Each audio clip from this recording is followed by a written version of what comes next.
ጥረት የምን ጊዜም ወዳጃችን ናት። ድካም ከሥራ የሚፈጠር ስሜት፣ ራሚስ ከድካሞ የሚያርፉበት ተስፋ፣ ንግድ የልፋቶን የሚመነዱበት ሱና፣ አማና እንደ ወንዛችን ገባር ምንጮች በጋራ የገነባነው ተቋም ራሚስ ባንክ ሁልጊዜም ግቦን የሚያሳኩበት እድል አለ። እኛ ጥረትን ከሚወዱት ጋር ነን። እነዚህ ልማዶቻችን ተቋም ሆነው ራሚስ ባንክን ፈጥረዋል። ስኬት ደግሞ ከጥረቱ ጋር የሚመጣ በረከት ነው። በባንካችን የሞባይል ባንኪንግ፣ የኤቲኤም እንዲሁም የኢንተርኔት ባንኪንግ አገልግሎቶቻችንን ተጠቃሚ ይሁኑ። ራሚስ ባንክ ሙሉ በሙሉ ከወለድ ነፃ ባንክ።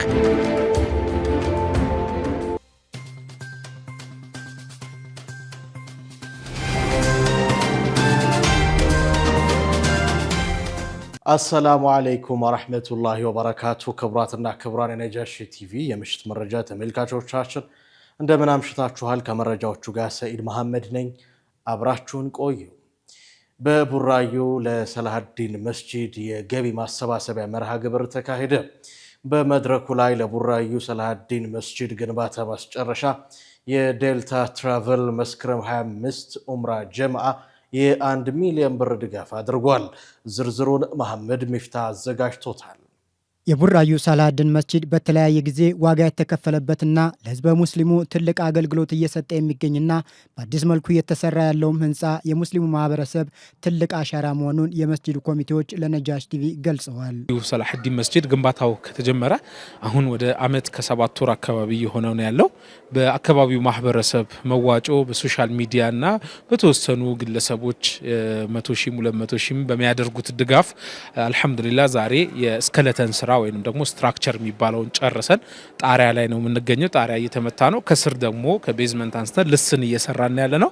አልহামዱሊላህ በአላህ ፍቃድ እጅግ በጣም በአጭር ጊዜ ባልተደራጀ ገንዘብ ወይንም ደግሞ የተቀመጠ በጀት ኖሮት ሳይሆን በየጊዜው እየተሰበሰበ እስከ 1000 ብር አካውንቱ ድረስ የቀረበት ጊዜ ላይ እንኳን የደረስንበት ጊዜያቶች ነበሩ። እዛ ሁሉ ላይ በተለያየ አይነት ስትራቴጂ ገንዘብ በማሰባሰብ የኮለን እያልን አንዳንድ ብሎኬት ግዙ፣ አንዳንድ ቆርቆሮ ግዙ፣ አንድ ካሬ ሶሌታ አርማታ ግዙ እያልን ዋጋ እያወጣንለት የአክሲዮን ሽያጭ የአኺራ አክሲዮን ሽያጭ እያደረግን በእንደዚህ አይነት መልኩ አልহামዱሊላህ ዛሬ ላይ ደርሰናል። በዚህም ውጤታማ መሆን ችለናል። ሐቂቃ አሁን ያለሁበት ቦታ የቆምኩበት ቦታ ሰላሐዲን መስጂድ ይባላል። ሰላሐዲን መስጂድ የረጅም ጊዜ እድሜ ያለውና በጣም የተለያዩ አስተዋጽኦችን ለዲን አልእስላም ያበረከተ አሁንም እያበረከተ ያለ ራሳቸውን የቻሉ ትልልቅ መሻይኾች 9 ያክል መሻይኾች ያሉበት መሆኑን ራሱ የማውቅ የተፍሲር እንኳ 2 አይነት የተፍሲር አካሄድ አለ። ሐዳቲና ምንድነው አሳላንና ሐዳታን እያስጠበቀ የሚሄድ መስጂድ ነው። ከላይ ከሀዶ አስል የወሎ የተፍሲር ማዕከል የነበሩት ሼክ መህዲ ሙሐመድ አሚን እዚህ ያቀራሉ። የተፍሲር ፕሮግራም አላቸው። የነቅል ተፍሲር የሚባለው ማለት ነው። አባታቸው ከ800 መሻይኽ በላይ ያወጡ ሼክ ኡስታዝ በህሩ ዑመር በቋሚነት ተፍሲር ያቀራል። ኡስታዝ መሐመድ አወል ናህው ያቀራሉ፣ ፊቅህ ያቀራሉ። ሼክ መሐመድ እድሪስ ፊቅህ ያቀራሉ። ሼክ ቃሲም ወርቁ እንደዚሁ በተለያየ ፈን የሚማሩበት የሆነ መስጂድ ነው። ሰላሐዲን መስጂድ እኛው ያቋቋም ነው ደግሞ የሂፍዝ ማዕከል የመርከዝ ሐምዛ ውጤት የሆነውና ዶክተር መሐመድ ዑመር ያቋቋመውም የሂፍዝ ማዕከል አለበት። አሁንም ኢማሙ ሼክ ሙኽታር እያካሄዱት ነው ያሉት። ቋሚ የሆነና ህዝቡም እጅግ አንድ የሆነና ልዩ የሆነ መስጂድ በአንድነት የሚከድበት መስጂድ ልዩ ብርቅ የሆነ መስጂድ ነው። ይሄ መስጂድ ሐቂቃ ነው የምላችሁ ዝም ብዬ አይደለም። እና እዚህ መስጂድ ላይ አስተዋጽኦ ማድረግ እያንዳንዷ ሐሳብም ገንዘብም ሰደቀተን ጃሪያ መሆኑ ምንም ሸክ የለውም። በቁርአን በሂዝ በሴቶች በወንዶች በኪታቦች የተለያዩ ኪታቦች የሚሰጥበት ሳምንት ሙሉ ደግሞ ደርስ ይሰጣል። እዚህ መስጊድ ላይ ታዋቂ የሚባሉት ዑለማዎች ያሉበት ስለሆነ እሱን ታሳቢ አድርገንና ደግሞ ያለን እቺ የምታዩት መስጊድ ደግሞ በጣም ይህንን ማህበረሰብ ማስተናገድ ስላልቻለች እሱን ሊያስተናግድልን የሚችል በሚል ታሳቢ አድርገን ተመካክረን ነው እንትን ያለ ነው። አጠቃላይ እንግዲህ ግንባታው የሚፈጀው በአጠቃላይ ከ100 ሚሊዮን ብር በላይ ነው። አሁን ባለንበት ረሰንትሊ ከ36 ሚሊዮን ብር በላይ ፈሰስ አድርገንበታል። ቀሪው እንግዲህ በማሰባሰብ እንደናንተ ያለ ኃይሎች ደግሞ በመታረጉት እንቅስቃሴ ላይ አግዛችሁን እናሳካለን ብለን ካላህ ጋር እናስባለን። እኔ ስሜ ከድር አብዱል ማሊክ እባላለሁ። የዚህ የሳላህዲን መስጊድ ሙአዚን ነኝ እና አላህ Subhanahu Wa Ta'ala መቼም ይሄን አይነት ትልቅ ነገር እናያለን ብለን ሳንል አላህ ለዚህ ያበቃን። መጀመሪያ በቆርቆሮ መስጊድ በክራይ ቤት ስንኖር ነበር። ከዛ የህዝቡ ፍቅርና ውዴታ አላህ ለዚህ አብቅቶታል። በ4000 ካሬ ሜትር የይዞታ ማስተር ፕላን እና በ690 ካሬ ሜትር ቤዝመንት ላይ የተገነባው የቡራዩ ሳላህዲን መስጂድ ደረጃውን በጠበቀ መልኩ የተገነባ ባለ 3 ፎቅ መስጂድ ሲሆን ለግንባታውም ከ37 ሚሊዮን ብር በላይ ወጪ ተደርጓል ብለዋል። የቡራዩ ሳላህዲን መስጂድ ግንባታ ለማጠናቀቅ ከ100 ሚሊዮን ብር በላይ እንደሚፈጅ የተገለጸ ሲሆን በአሁኑ ወቅት የመስጂዱ የመዋቅር ግንባታ ተጠናቋል። ለመስጂዱ ግንባታ የማስጨረሻ ገቢ ማሰባሰቢያ መድረክ ላይ እንደተገለጸው መስጂዱ ከ890 በላይ የአቂዳና የቁርአን ሂፍዝ ተማሪዎች የሚማሩበት፣ ከ15 በላይ ታላላቅ ኡስታዞች የሚያስተምሩበት እንዲሁም በቀጥታም ይሁን በተዘዋዋሪ ትውልድ የሚቀረጽበት ሃይማኖታዊ ተቋም እንደሆነ ኮሚቴዎቹ ለነጃሽ ቲቪ ገልጸዋል። ኦሮሞው፣ አማራው፣ ስልጤው ያለበት እንደው በተለምዶ ጉራጌ ሰፈር ነው የሚባለው። ሸገር ሲቲ ቡራዩ ከተማ ውስጥ ነው ያለ ነው፣ ግን ጉራጌ ሰፈር ተብሎ ለምን የሚበዛው ማጆሪቲው እንደዛ ነው። ሆኖም ግን ይሄ ነገር ችግር ፈጥሮ ሳያቅ እስከዛሬ ድረስ በመስማማት በአንድነት አልহামዱሊላህ። አካባቢውም ላይ ደግሞ ካርታ ያለው ነው 4000 ካሬ ነው። ይሄ መስጂዱ 690 ላይ ሲያርፍ ባዶ ቦታዎች አሉ በዚህ በኩል፣ ይሄ በዚህ በኩል 2000 ነው። ያኛውም ግቢ የኛ ነው 2000 ካሬ ነው። እዛ ላይ ወደፊት አላህ ካለ ትምህርት ቤት እስከ ሃይ ስኩል ድረስ ከኬጂ ተነስቶ እስከ ሃይ ስኩል መስራት የሚቻልበትን ዲዛይን በነፃ ኢንጂነሮች እየሰሩልን ያሉትና ወደፊት ደግሞ ይሄን ፕሮጀክት ስንጨርስ ወደዛ ፊታችንን የምናዞርበት በአካዳሚክ ትምህርትም በዲን ትምህርትም ሰውንም ማህበረሰብንም የምንገነባበት ነውና ለየት የሚያደርገው ለሌሎችም ተሞክሮ የሚሆነው እስከዛሬ እዚህ ስንደርስ ከ15 በላይ ተሳቢ መኪና ሲሚንቶ አራክፈናል። አንድም ቀን ሳንቲም ከፍለን ያስወረንበት ቀን የለም። እያንዳንዱ ማህበረሰብ መሻይኹ፣ ኢማሞች፣ ሙአዚኖች እያንዳንዱ ትንሹም ትልቁም እየተሸከመ ሲሚንቶ የሚያወርድበት ብሎኬት ሲመጣ እስከዛሬ አንድ ብሎኬት በሰራተኛ አስወርጄ አላቅም። ሙሉ አዛለሁኝ ሰው ይሰማል፣ ይደማመጣል። ትንሽ ነው ሙባረክ ብሎ ትላልቆች አይንቁም። አሚራችን ነው በሚል በቃ በሙሉ ተቀባይነት አልহামዱሊላህ ዛሬ እዚህ ደርሰናል። ይሄ ነገር ትልቅ ነው። ሰዎች ገንዘባቸውን ቢያመጡ እንደው የሚያሳስብ አይደለም። እኛ ጋር ገንዘብ አድሮ አያውቅም። አሁን ዛሬ 1 ሚሊዮን ብር ተረከብን አይደል? ሰኞ ተሳቢ አንድ ተሳቢ ሲሚንቶና 5 አሸዋ እናዛለን። አሁን ዛሬ ሰኞ ወር ማክሰኞ ይደርስልናል እዚህ ኢንሻአላህ። እና ገንዘባችሁ ወደ ስራ ወደ ተግባር ነው የሚውለው ለማለት ነው። በዛ ጋር ማግኘት ይቻላል ብለን እናስባለን። እናንተም ደግሞ ዛሬ ያረጋችሁት በመላው ዓለም ደግሞ ይሄም ስለሚተላለፍልን ይሄን ያዩ ህዝበ ሙስሊሞች ደግሞ ያው አላህ እንግዲህ አግዟቸው ሰጧቸው ያላህን ቢል ገንባ ብለው ደግሞ ያስቡና ቅልብ ያላቸው ካሉ ደግሞ ያግዙናል ብለን እናስባለን። ነገ ለልጃችን ያሳለፍነው ነገር ልጃችን ሊያስበን ሊያስታውሰን አይችልም። ራሳችን እያለን ነገ ለአኺራችን ለኑሯችን ለአኺራችን አላህ ዘንድ ስንቀርብ የማናፍርበት ነገር ካለልን ነገር ለመስጊድ መጣሉ ትልቅ ነገር ነው። በዛሬው ዕለት ለቡራዩ ሳላህዲን መስጂድ ግንባታ የሚውል የ1 ሚሊዮን ብር ድጋፍ ያደረጉት የደልታ ትራቭል የመስከረም 25 ኡምራ ጀማዓዎች ጉዞውን ያስተባበሩት ሼህ ኑረላህ ሐሚድንና የደልታ ትራቭል ባለቤትና ስራ አስኪያጅ ዩኑስ አብዱ ህዝበ ሙስሊሙ በተገኙት አጋጣሚዎች ሁሉ በማይቋረጡ ሰደቃዎችና ህዝበ ሙስሊሙን በሚጠቅሙ ስራዎች ላይ አሻራቸውን እንዳሳረፉ ጠይቀዋል። የቡራዩ ሳላህዲን መስጊድ የ1 ሚሊዮን ብር ድጋፍ አድርገን ነው። የዴልታ ትራቭል የመስከረም 25 የኡምራ ፓኬጅ ተጓዦች እንግዲህ ከኡምራ ጎን ለጎን አንድ ሰደቀተል ጃሪያ አንድ አሻራ እናኑር በሚል ሀሳብ ተነሳስተን ኡምራችን ከጨረስን በኋላ ከመስከረም 25 የኡምራ ጀማዓ ገንዘብ አዋተን ነው እንግዲህ ዛሬ 1 ሚሊዮን ብር ለቡራዩ ሳላህዲን መስጊድ ጀማዓ ድጋፍ ያደረግነው። ወላሂ በጣም ደስተኞች ነን። ከኡምራው ባሻገር ሰደቀተል ጃሪያ ላይ የጀማ በመሳተፉ እንደዚሁም እኛ ይሄንን ኢኒሼት በማድረጋችን በጣም ነው ደስ የሚለን። ለሌሎች ትራቭሎች እንደ ትልቅ መነሻም ሀሳብም ይሆናል ብዬ አስባለሁ። እንደዚሁም የኸይር ስራውን ከቢዝነሱ ባሻገር ጎን ለጎን ለህብረተሰቡ ተጠቃሚ የሚያደርግ ብዙ የኸይር ስራዎች አሉ።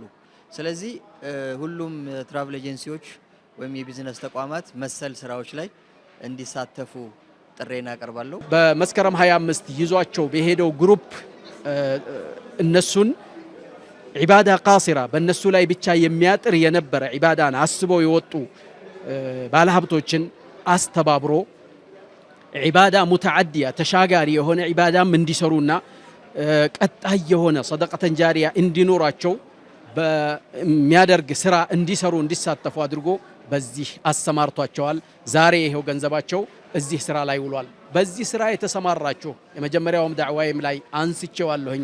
ትራቭል ላይ የተሰማራችሁ ወንድሞቼ እህቶቼ፣ የትራቭል ስራ የንግድ ስራ ብቻ አይደለም። የንግድ ስራ ብቻ አይደለም፣ ዒባዳ ነው። እንዳውም ዒባዳ ተሻጋሪ ራሳችሁም ዒባዳ አድርጋችሁ ሌሎችንም ዒባዳ እያስደረጋችሁ ነው ያላችሁት።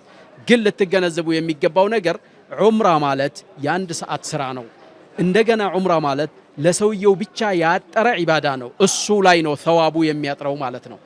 በዚህ ጉዟቸው በዚህ አጋጣሚ ስታገኙ ሰደቀተን ጃሪያና ቀጣይ የሆነ ስራ እንዲሰሩ አመላክቷቸው ግሩፑን እያንዳንዱን ግሩፕ የራሱ የሆነ የማስተሳሰር ሂደት አድርጋችሁ የማይለያዩ ወንድማማቾች አድርጋችሁ በዚህ መልኩ እየመሰረታችሁ ብትሰሩ ሀገር እየመሰረታችሁ መሆኑን ግንዛቤ ውስጥ አድርጉ፣ አስገቡ። ይሄ መስጊድ ደግሞ ለዚህ ያበቃው ጀማዓውን ብቻ ሳይሆን በመላው ዓለም ያለ ሰው መቼም መስጊድ ሲሰራ አላህ የውመል ቂያማ ድረስ የማይቋረጥ ስራ ነው። ማንኛውም ሰው ነገ አኼራ አለብኝ ብሎ አላህን የፈለገ ሰው ከአላህ ጋር ለመገናኘት የፈለገ ሰው መስጊድ ላይ ያለውን ነገር ከጣለ ቅንጣት የማታክል ነገር እንኳን ቢወድቅ ወላሂ አላህ እጁን አይከለክለውም። የፍልውሃ መስጂድ ግንባታ ሊጀመር ነው። መስጂዱን በተሻለ መልኩ ለመገንባት የአዲስ አበባ ከተማ እስልምና ጉዳዮች ከፍተኛ ምክር ቤትና የሚድሮክ ኢንቨስትመንት ግሩፕ ከዚህ ቀደም ስምምነት ማድረጋቸው የሚታወስ ነው። በ1978 ዓመተ ልደት የተመሰረተውና በቂርቆስ ክፍለ ከተማ ወረዳ 7 የሚገኘው ተውፊቅ ወይም ፍልውሃ መስጂድ ዙሪያውን በብሎኬት ተገንብቶ አገልግሎት ሲሰጥ የቆየ ሲሆን ውብ የሙስሊሙን እሴት የሚናገር ሁለንተናዊ አገልግሎት የሚሰጥ መስጂድ ለመገንባት ከመጪው ለተሰኞ ጀምሮ የተለዋጭ የመስገጃ ስፍራ ግንባታ ይጀምራል። አዲስ ደረጃውን የጠበቀ የተለያዩ አገልግሎቶች የተሟሉለት ታላቅ መስጂድ በሚድሮክ ኢንቨስትመንት ግሩፕ ሙሉ ወጪ እንደሚገነባ ታውቋል። ግንባታውን ለማስጀመር የአዲስ አበባ እስልምና ጉዳዮች ከፍተኛ ምክር ቤት ፕሬዝዳንት ክቡር ዶክተር ሼክ ሱልጣን አማን ኤባ፣ ምክትል ፕሬዝዳንቱ ሼክ ሙሐመድ ሸሪፍ፣ ዋና ጸሐፊው ኡስታዝ ሺሃቡዲን ሼክ ኑራ፣ የኢስላማዊ ተቋማት ዘርፍ ተጠሪና የስራ አስፈጻሚ አባል ኡስታዝ አዩብ ደርባቸውና ሌሎች የምክር ቤቱ የስራ አስፈጻሚ አባላት የተገኙ ሲሆን ከሚድሮክ ኢንቨስትመንት ግሩፕ አቶ ጀማል አህመድን ጨምሮ የተለያዩ የስራ ኃላፊዎች ተገኝተዋል። የአዲስ አበባ መጅሊስ ፕሬዝዳንት ክቡር ዶክተር ሼክ ሱልጣን አማን ኤባ፣ ኢትዮጵያዊው ባለሀብት ሼክ ሙሐመድ ሁሴን አሊ አላሙዲን በኢትዮጵያ ለሚያከናውኗቸው ሁለንተናዊና የላቁ የልማት የማህበራዊ መልካም ስራዎች ምስጋናቸውን አቅርበዋል። የአዲስ አበባ ከተማ እስልምና ጉዳዮች ከፍተኛ ምክር ቤት ባለፈው ዓመት ከ15 በላይ ደረጃቸውን የጠበቁ መስጂዶች እንዲገነቡ ከተለያዩ ባለሀብቶችና ተቋማት ጋር መነጋገሩ ይታወሳል። የቂርቆስ ክፍለ ከተማ እስልምና ጉዳዮች ምክር ቤት የትውውቅና የምስጋና መርሃ ግብር አካሄደ። የቂርቆስ ክፍለ ከተማ እስልምና ጉዳዮች ከፍተኛ ምክር ቤት በ2017 የመጅሊስ ምርጫ ወደ ኃላፊነት የመጡ የወረዳና የክፍለ ከተማ መጅሊስ አመራሮች የኃላፊነት ርክክብ አድርገዋል። የዕለቱን መርሃ ግብር በንግግር የከፈቱት የቂርቆስ ክፍለ ከተማ እስልምና ጉዳዮች ከፍተኛ ምክር ቤት ዋና ስራ አስፈጻሚ ሼክ ሙሐመድ ሙስጠፋ ናቸው። ለዛሬው ታሪካዊ ቀን እንድንበቃ የተለያዩ ሰዎች ታላቅ አስተዋጽኦ አድርገዋል ያሉ ሲሆን በተለየ ደግሞ መጅሊሳችን እንዲጠናከርና ኢስላማዊ ባንክ እንዲኖረን ታላቁ ሙፍቲ የክብር ዶክተር ተቀዳሚ ሙፍቲ ሀጂ ዑመር እድሪስ ያደረጉት አበርክቶ ሁሌም የሚታወስ ነው ብለዋል። የ2017 የመጅሊስ ምርጫ በተሳካ መልኩ እንዲካሄድ ትልቁን ሚና የተወጡት የኢትዮጵያ እስልምና ጉዳዮች ጠቅላይ ምክር ቤት ፕሬዝዳንት ክቡር ዶክተር ሻጂ ኢብራሂም ቱፋ በታሪክ ሲወሱ ይኖራሉ ሲሉ ገልጸዋል። በምርጫ ሂደቱ ሙስሊሙ የተሻለ አገልግሎት ያስገኙልኛል ብሎ ያመነበትን ሰው መርጧል። ይህን ኃላፊነት በትክክል ለመወጣት አብረን መቆም አለብንም ብለዋል። በቀጣዩ የኃላፊነታችን ዘመን ለሙስሊሙ ተጠቃሚነት እንዲሁም ለሀገራችን ብልጽግና ከመንግስት መዋቅሮች ጋር በጋራ የምንሰራበትን እድል ማስፋት አለብን ሲሉ ገልጸዋል። የቂርቆስ ክፍለ ከተማ የ2017 ምርጫ አስፈጻሚ ዋና ሰብሳቢ አሊ መሐመድ የተሻለ ምርጫ ሂደት ተካሄዶ ወደ ኃላፊነት የመጣችሁ ሙስሊሞች ከልዩነትና ከወገንተኝነት ነፃ ሆናችሁ ሙስሊሙን እንድታገለግሉ ሲል መልእክቱን አስተላልፏል። በምርጫ ሂደቱ የክፍለ ከተማው መጅሊስ እንዲሁም የክፍለ ከተማው የመንግስት የጸጥታ መዋቅሮች ላደረጉላቸው ያልተቆጠበ ድጋፍ ምስጋናቸውን አቅርበዋል።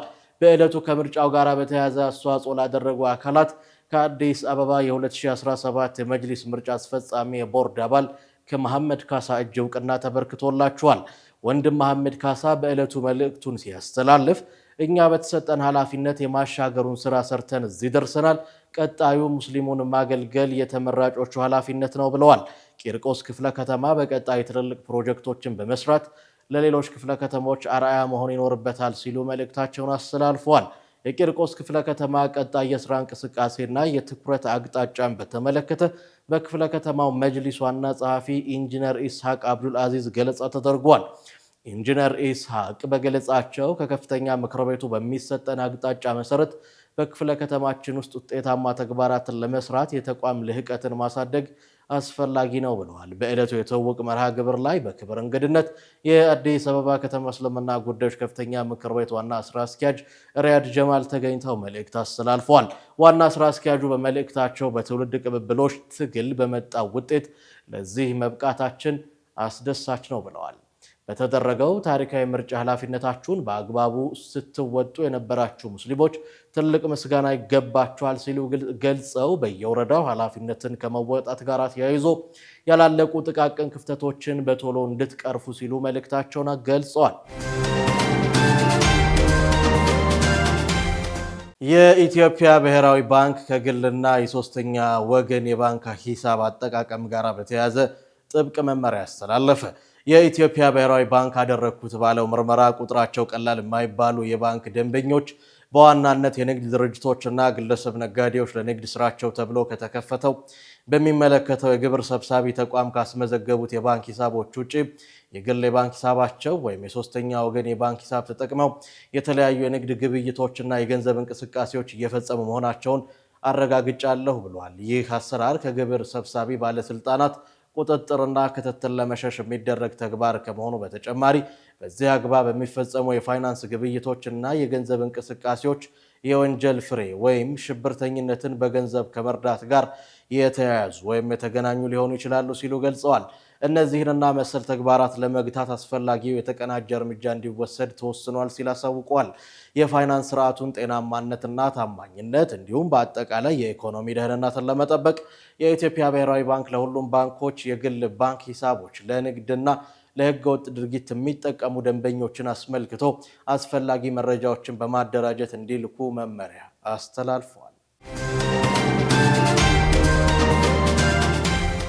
ኢትዮጵያና ሞዛምቢክ በወታደራዊ ትብብራቸው አብረው ለመስራት ተስማሙ።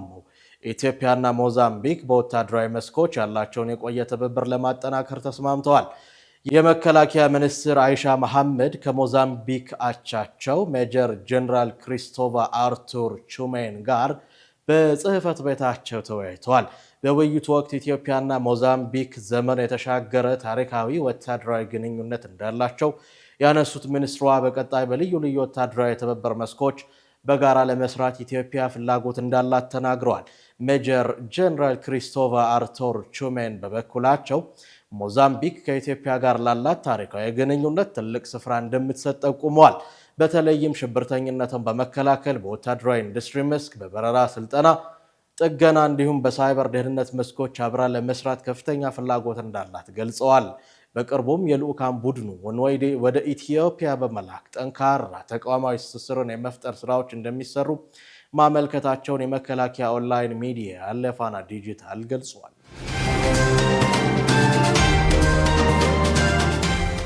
ለጋዛ የሰብአዊ እርዳታ የያዙ የጭነት መኪኖች በራፋህ የድንበር ማቋረጫ ላይ ለቀናት እየተጠባበቁ መሆኑ ተሰምቷል። በግብፅ አልአሪሽ ከተማ በመቶዎች የሚቆጠሩ የጭነት መኪናዎች እስራኤል ወደ ጋዛ ሰርጥ የሚሻገረውን የራፋህ ድንበር እንደገና እስክትከፍት እየተጠባበቁ መሆኑ ተዘግቧል። ለፍልስጤማውያን የተዘጋጀ እጅግ አስቸኳይና አስፈላጊ እርዳታ የያዙ መርከቦች ለጊዜው ወደ የትኛውም ቦታ መሄድ አይችሉም ተብሏል። ለ10 ቀናት እስራኤል በየቀኑ 600 የእርዳታ መኪኖችን ድንበሩን እንዲያቋርጡ እንደምትፈቅድ መናገሯ ይታወሳል። ሆኖም ግን እስካሁን ድረስ ከ100 ያነሱ የእርዳታ መኪኖች እንዲገቡ ብቻ ነው ፍቃድ የተሰጠው። የእርዳታ መኪና ሹፌር የሆነው ፋቲ ፋህሚ ጦርነቱ በተጀመረ ጊዜ በአልአሪሽ ውስጥ እየሰራን ነው። ከሁሉም አይነት ልብሶች እስከ ብርድ ልብስ፣ ምግብ ድረስ ሁሉንም አይነት እቃዎች እናደርሳለን። ነገር ግን እዚህ በረሃ ውስጥ ለረጅም ጊዜ ተቀምጠናል። ድንበሩ እስከሚከፈት ለመጠበቅ ተገደናል ብሏል። የጭነት መኪና አሽከርካሪዎች እንደሚሉት እስራኤል ለፍልስጤማውያን የሚሰጠውን እርዳታ ሆነ ብላ ያገደችው ሲሆን በዚህ ሂደት ውስጥ ከፍተኛ መጠን ያለው የምግብ እርዳታ ይበላሻል። የችግሩ ምንጭ ብዙ ጊዜ ወደ ኋላ መመለስና ከዚያም ከቀይ ጨረቃ ጫና በኋላ እርዳታውን መቀበል ነው ይላል ሌላኛው የእርዳታ መኪና ሹፌር መሐመድ ሙስጠፋ። እናም የጭነት መኪናውን ለመመርመር ብቻ ረጅም ጊዜ ያሳልፋሉ። አንድ ጊዜ አንድ የጭነት መኪና ብቻ ለማድረስ 7 ወራት ፈጅቶብናል። ይህ እጅግ አስቸኳይ የሆነ እርዳታ ስለሆነ በአፋጣኝ ድንበሩ ተከፍቶ ለንጹሃን ፍልስጤማውያን እንዲደርስ ግፊት መደረግ አለበት ሲሉ ተናግረዋል። ዓለም አቀፉ የፍትህ ፍርድ ቤት እስራኤል በጋዛ ውስጥ የሰብአዊ እርዳታን ለማመቻቸት ከተባበሩት መንግስታት ኤጀንሲዎች ጋር መስራት እንዳለባት መወሰኑ ይታወሳል። የፓኪስታንና የአፍጋኒስታን ባለስልጣናት ለሁለተኛ ዙር ውይይት ኢስታንቡል መግባታቸው ተሰምቷል። የፓኪስታንና የአፍጋኒስታን ባለስልጣናት በዛሬው ዕለት ሁለተኛ ዙር ድርድር ለማድረግ በቱርክ ይገኛሉ ሲሉ ባለስልጣናት ተናግረዋል። በቅርቡ በጎረቤቶች መካከል ተቀስቅሶ በቆየ ግጭት በርካታ ሰዎችን ከገደለ በኋላ የሁለቱ ሀገራት ግንኙነት ሻክሮ ቆይቷል። ጎረቤቶቹ እየተባባሰ በመጣው የጸጥታ ግጭት አንዱ ለሌላው የጥቃት ምላሽ እየተለዋወጡ መሆኑ ተነግሯል። ባለፈው ቅዳሜና እሁድ ኳታርና ቱርክ ጦርነቱን ለማስቆም የተኩስ አቁም ስምምነት ማድረጋቸው ይታወሳል። የተኩስ አቁም ስምምነቱ በአብዛኛው ተግባራዊ ቢሆንም የሀገሮቹ ድንበር አሁንም ድረስ መዘጋቱ ተዘግቧል። በሁለቱ ሀገራት መካከል የተቀሰቀሰውን ግጭት በሰላም ለመፍታት ቱርክ የራሷን ሚና እየተወጣች መሆኑ ተነግሯል።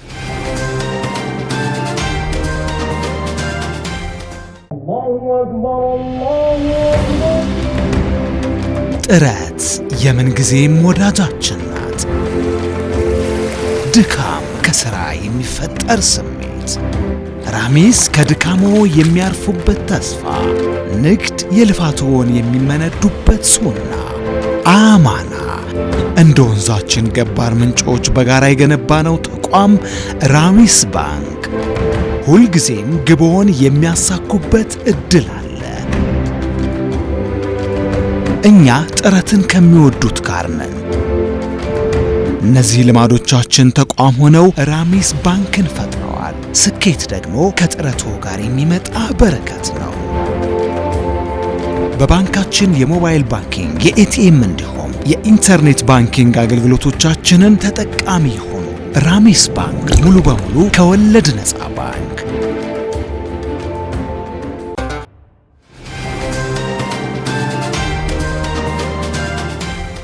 የዩክሬኑ ፕሬዝዳንት ቮሎዲሚር ዜሌንስኪ አሜሪካ ተጨማሪ ማዕቀብ በሩሲያ ላይ እንድትጥል ጠየቁ።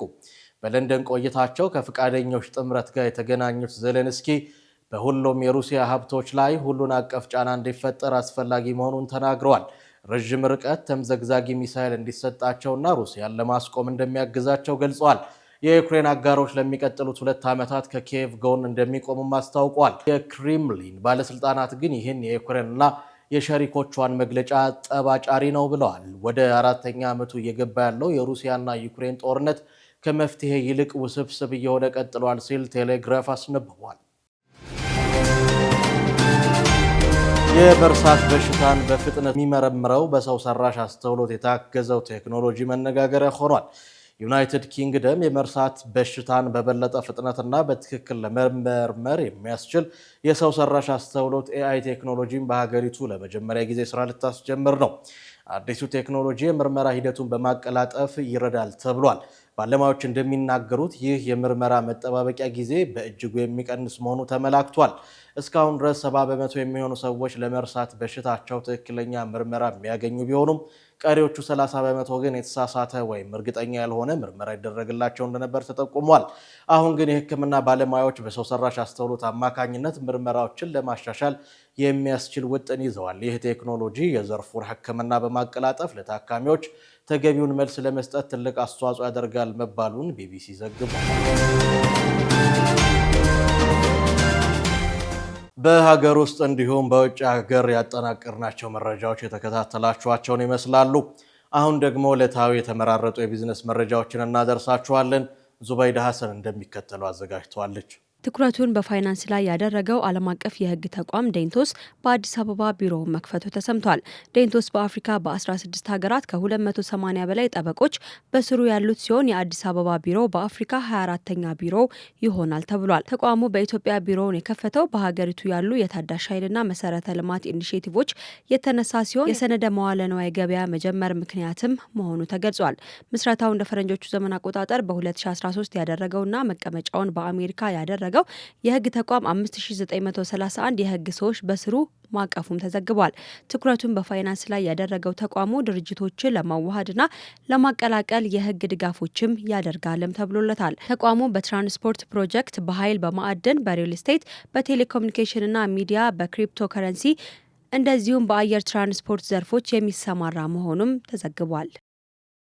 በድሬዳዋ አስተዳደር ባለፉት 3 ወራት ከ35 ቢሊዮን ብር በላይ ካፒታል ያስመዘገቡ ባለሀብቶች ፍቃድ ወስደው በተለያዩ ልማት ስራዎች መሰማራታቸውን የአስተዳደሩ ንግድ ኢንዱስትሪና ኢንቨስትመንት ቢሮ አስታውቋል። በከተማዋ የተዘረጉ መሰረተ ልማቶችና የሚደረጉ ድጋፎች ኢንቨስትመንት እንቅስቃሴ በከፍተኛ መጠን እንዲጨምር ማስቻሉም ተገልጿል። በቢሮው የኢንቨስትመንት ፕሮጀክት ጥናት መረጃ ዝግጅት ፕሮሞሽን ቡድን አስተባባሪ የሆኑት አቶ አበራ መንግስቱ ለኢዜአ እንደተናገሩት በድሬዳዋ ኢንቨስትመንት እንቅስቃሴ እየተነቃቃ መጥቷል ብለዋል። በተለይም በኢትዮጵያ ታምርት ንቅናቄ እየተደረጉ የሚገኙ ድጋፎችና የክትትል ስራዎች ለዘርፉ እድገት ምቹ ሁኔታ ፈጥሯልም ብለዋል።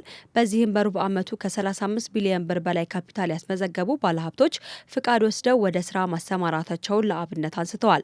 ፍቃድ የወሰዱ ባለሀብቶችም 113 ሲሆኑ የተሰማሩበት ዘርፍም ኢንዱስትሪ፣ አገልግሎት፣ የግብርናና የኮንስትራክሽን ዘርፎች መሆናቸውም ተዘግቧል።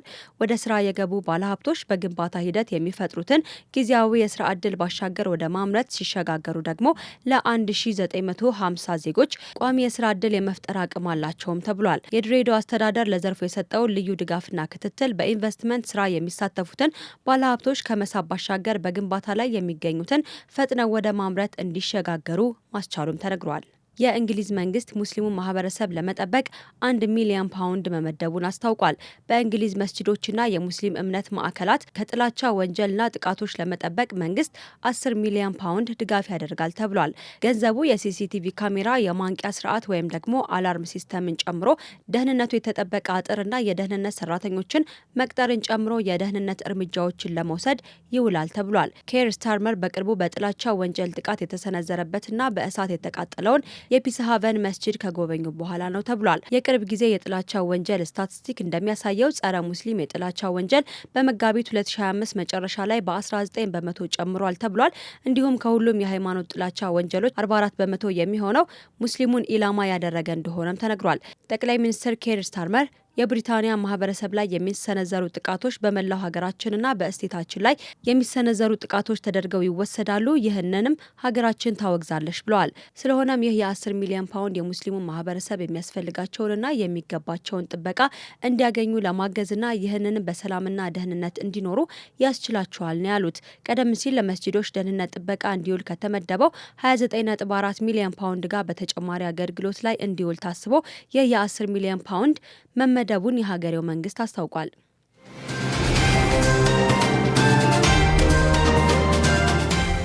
በመጨረሻም ወደ ድንቃ ድንቅ መረጃችን እናመራለን። ኢማን መሐመድ አዘጋጅተዋል። ወደ ድንቃ ድንቅ መረጃችን ስናመራ ቻይና በሁለት በኩል እንደተሳለ ቢላ ናት ይሏታል የሚያውቋት።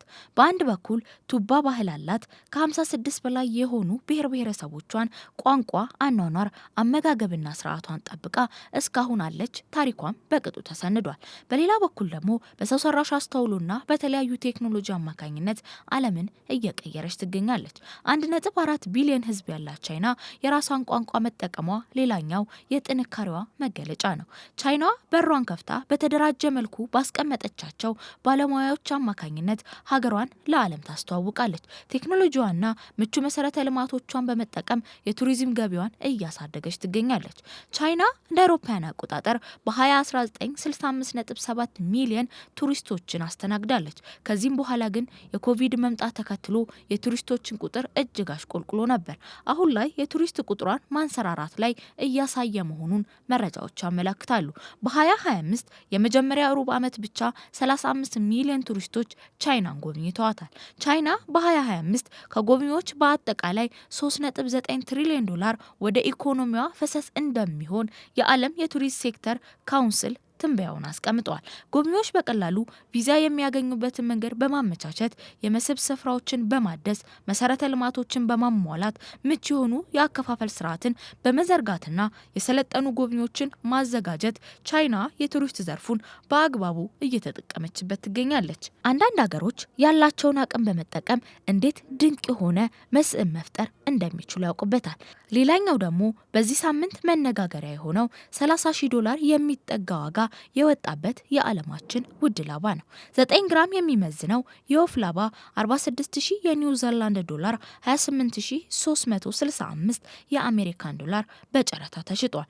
በዚህም ላባው በይፋ የዓለማችን ውድ ላባ መሆን ችሏል። ላባው በኒውዚላንድ ውስጥ ብቻ ይኖሩ ከነበሩና በ20ኛው ክፍለ ዘመን መጀመሪያ ላይ ከጠፉት ሆያ ከተሰኘ የወፍ ዝርያ የተገኘ ነው። በመጀመሪያም በጨረታው ወደ $3,000 እንደሚያወጣ የተተመነለት ላባው ከተጠበቀው በላይ በ10 እጥፍ ዋጋ ማውጣት መቻሉን ተነግሯል። የኒውዚላንድ የማኦሪ ሕዝብ በአንድ ወቅት ለሆያ ወፎች ላባ ጥልቅ ባህላዊና መንፈሳዊ ትርጉም ይሰጣቸው እንደነበር የኦዲት ሴንትራል ዘገባ አመላክቷል። ይህ ባህላዊ እሴት ታዲያ ከወፎቹ መጥፋት ጋር ተዳምሮ ላባው በጣም ያልተለመደ ዋጋ ያለው እንዲሆን አድርጎታል ነው የተባለው።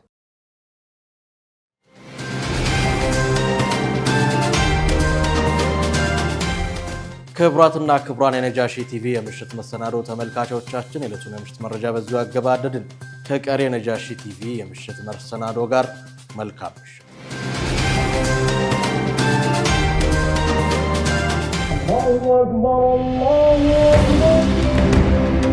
ጥረት የምንጊዜም ወዳጃችን ናት። ድካም ከሥራ የሚፈጠር ስሜት፣ ራሚስ ከድካሞ የሚያርፉበት ተስፋ፣ ንግድ የልፋቶን የሚመነዱበት ሱና፣ አማና እንደ ወንዛችን ገባር ምንጮች በጋራ የገነባነው ተቋም ራሚስ ባንክ ሁልጊዜም ግቦን የሚያሳኩበት እድል አለ። እኛ ጥረትን ከሚወዱት ጋር ነን። እነዚህ ልማዶቻችን ተቋም ሆነው ራሚስ ባንክን ፈጥረዋል። ስኬት ደግሞ ከጥረቱ ጋር የሚመጣ በረከት ነው። በባንካችን የሞባይል ባንኪንግ፣ የኤቲኤም እንዲሁም የኢንተርኔት ባንኪንግ አገልግሎቶቻችንን ተጠቃሚ ይሁኑ። ራሚስ ባንክ ሙሉ በሙሉ ከወለድ ነፃ ባንክ